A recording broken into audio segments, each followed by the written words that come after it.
So I'm looking to create some monsters for my manga, and to see how we get there, we have to go back to the beginning. So let's just rewind this a little bit.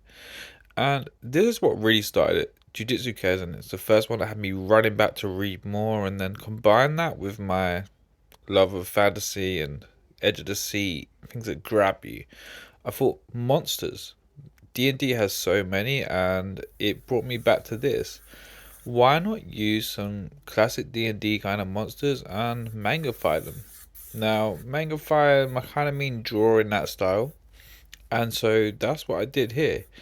I chose one that I thought was like kind of familiar in some ways that people can relate to. Like I grew up watching Ghostbusters, and Slimer was a big thing, like that green thing. Like it's harmless, but like why would he not be a little bit more gruesome? So it's kind of where I went with this. I decided that I didn't want to keep it the same as the D&D one. Like I'm not trying to steal exact replicas. Like I don't think that works for me.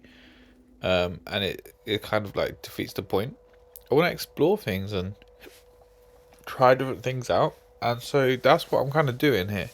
So I use the same style. Like I then started to ink it and add bits as I went to force me to think about things and be a bit more creative.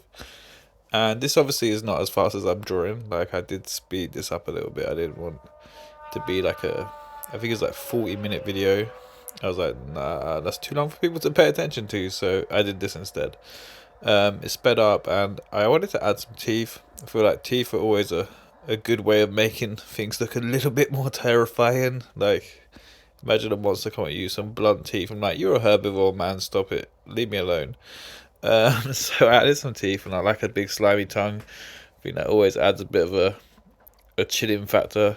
I wouldn't want to get wrapped up by that and then taken into that dark, dingy mouth with those little tonsils. I don't know why I gave it tonsils. I felt like maybe it wanted to speak more. I don't know. This thing speaking to you, I think, would kind of be a bit terrifying. And I also like scales. Like I love scales. I think, like I think it comes from having fish, like koi fish, from young. And I think I just think it makes things they're a bit more magical, like I don't know, and realistic. Like it brings things to life. Like reptiles have scales, snakes have scales. I think snakes are incredible, and I just think that adds to my design. It's like a bit more of me and my like experiences in there. I like the fact like having two different eyes, like having well, it's gonna have three eyes eventually. I like the fact having the eyes just makes it like a bit more like you can look round corners and it's a bit more obvious, like a bit harder to hide from, right? And I was like, well, also like these things are gonna be veiny. I think like veiny things like always look more powerful, so I've added those in as well.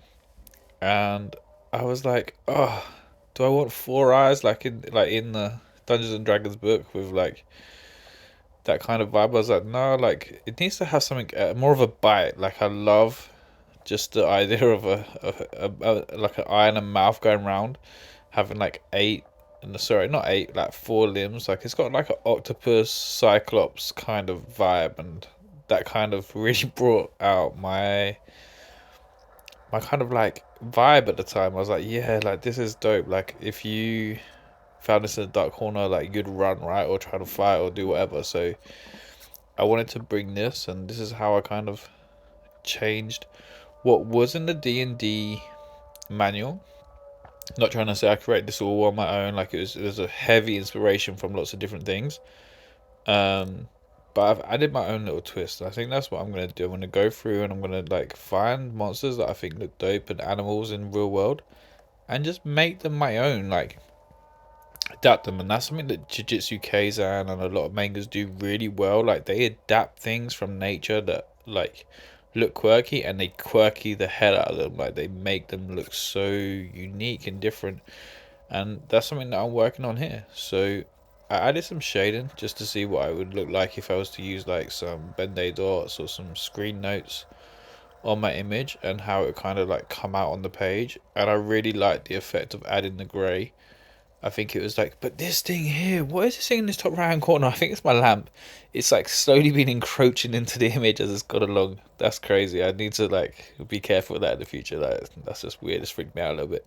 So here's the final image. I want to say a massive thank you for watching, and please do like, share, and subscribe.